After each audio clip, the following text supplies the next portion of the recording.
I'm interested, Leonard, in the fact that one book, The Fountainhead, had a profound impact on your life. A lot of people haven't read it. A lot of people have. But what is it about that book that spoke to you? What were the passages that you found particularly meaningful? Well, do you want to hear some of them? Yeah, I'd love to hear some of them. It's hard to select because I just as soon read you the whole book, but I think that would take a little too much time. But here's, for example, the main thing I got out of the book was the crucial importance of being selfish in the sense of living independently, not sacrificing yourself for others, nor others for yourself, but pursuing your own happiness. And this passage struck me very much. It's a conversation between the hero, Howard Rourke, and his close friend, Gail Wynand, about what does selflessness actually mean. Just plunge in with the statement by Rourke. It's a conversation back and forth. The thing that is destroying the world, the thing you were talking about, actual selflessness. And then Wynand says, the ideal which they say does not exist, they're wrong. It does exist, though not in the way they imagine. It's what I couldn't understand about people for a long time. They have no self. They live within others. They live secondhand. Look at Peter Keating. Keating is the example in the book of the total conformist. So Wynand says, you look at him, I hate his guts. I've looked at him, at what's left of him, and it's helped me to understand. He's paying the price and wondering for what sin and telling himself that he's been too selfish. In what act or thought of his has there ever been a self? What was his aim in life? Greatness in other people's eyes, fame, admiration, envy, all that which comes from others. Others dictated his convictions, which he didn't hold, but he was satisfied that others believed he held them. Others were his motive power and his prime concern. He didn't want to be great, but to be thought great. He didn't want to build, but to be admired as a builder. He borrowed from others in order to make an impression on others. There's your actual selfishness. It's his ego that he's betrayed and given up, but everybody calls him selfish. That gives you an idea of how she approaches selfishness, the concept of the self-sufficient ego, the man of complete integrity and independence, who knows what he thinks, does not absorb his thinking by copying everybody else, and who is entirely self-motivated. He has his own creative goals, and he lives independently. Now I jump to a very early passage in the book, which shows Rourke in action with the dean of his school. He's a young student, and the dean's theme is that Rourke is too much of a rebel and they can't let him through the school because he doesn't have reverence for architectural tradition. So I'll just jump in a scene to give you Rourke's independence and his whole approach to architecture. And Rourke says, but I don't understand. Why do you want me to think that this is great architecture? He pointed to the picture of the Parthenon. That, said the dean, is the Parthenon. So it is. I haven't the time to waste on silly questions.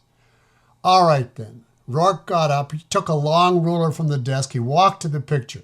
Shall I tell you what's rotten about it? It's the Parthenon, said the dean. Yes, God damn it, the Parthenon. The ruler struck the glass over the picture. Look, said Rourke. The famous flutings on the famous columns. What are they there for? To hide the joints in wood. When columns were made of wood, only these aren't. They're marble. The triglyphs, what are they?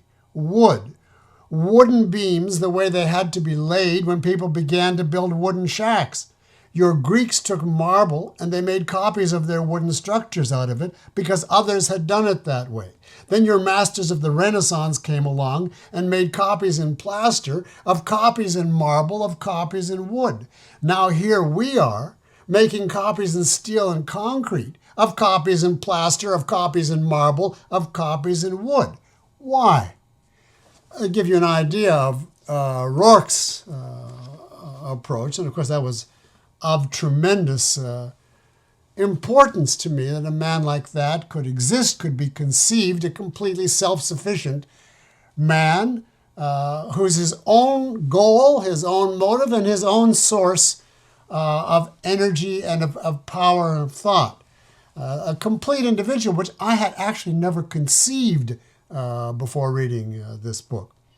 Now, I'll give you a brief passage from a completely different character, which was the Rourke's romantic life. Dominique Francon was the woman he ultimately married. I was much more like Dominique at that point in my life than I was like Rourke, unfortunately. In other words, I was an embittered idealist. I very strongly believed in certain ideals, but I felt with Dominique that they're hopeless in this world, and people are too corrupt. They will sully or destroy these ideals. All you can do is hold them in your mind, but you can't bring them into practical life.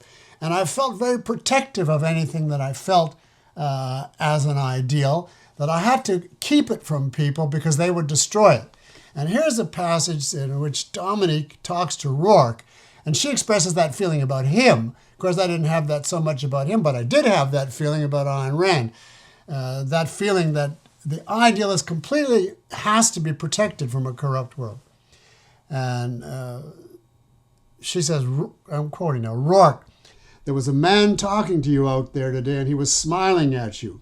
The fool, the terrible fool. Last week he was looking at a pair of movie comedians and loving them. I wanted to tell that man, don't look at him. You'll have no right to want to look at anything else.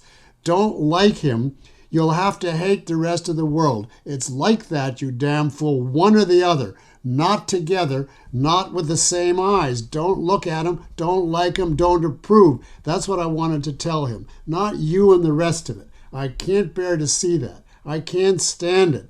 Anything to take you away from it, from their world, from all of them.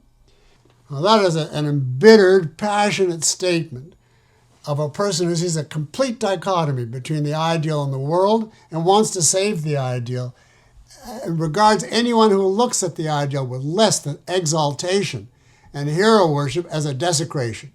And that's just the way I was exactly. Anyone who looked at Ayn Rand as just an ordinary person and didn't respond to her, didn't know what she represented.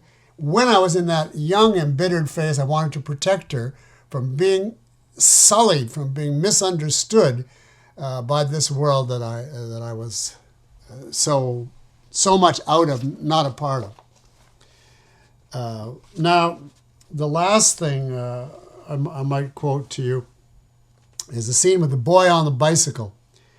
There's a young boy just out of school, out of college, and he's looking for the meaning of life. And he happens by Monadnock Valley, which is a huge architectural project that Rourke has just designed. Very brilliant, ingenious, and beautiful. And he wheels his bike and he sees this project, and then he sees a man, and then it's the encounter between the man, of course, is Rourke. And this will give you an idea of, I was the boy on the bicycle, and this is the inspiration. It states the inspiration that I got from the book. Of course, she wrote it long before she knew me. For after a long time, he glanced about him, and then he saw that he was not alone, the boy. Some steps away from him, a man sat on a boulder, looking down at the valley. The man seemed absorbed in the sight and had not heard his approach. The man was tall and gaunt and had orange hair. Rourke, of course. He walked straight to the man, who turned his eyes to him. The eyes were gray and calm. The boy knew suddenly that they felt the same thing, and he could speak as he would not speak to a stranger anywhere else. That isn't real, is it? The boy asked, pointing down. Why, yes, it is now, the man answered. It's not a movie set or a trick of some kind? No, it's a summer resort. It's just been completed. It will be opened in a few weeks. Who built it? I did. What's your name? Howard Rourke. Thank you, said the boy. He knew that the steady eyes looking at him understood everything these two words had to cover. Howard Rourke inclined his head in acknowledgement. Wheeling his bicycle by his side, the boy took the narrow path down the slope of the hill to the valley and the houses below. Rourke looked after him. He had never seen that boy before, and he would never see him again. He did not know that he had given someone the courage to face a lifetime. Mm. And that is exactly what I got Yeah. from this book. And that was So what Ayn Rand gave you, wasn't it? that's exactly what she gave me, yes. Yeah. That's beautiful. The courage to face a lifetime.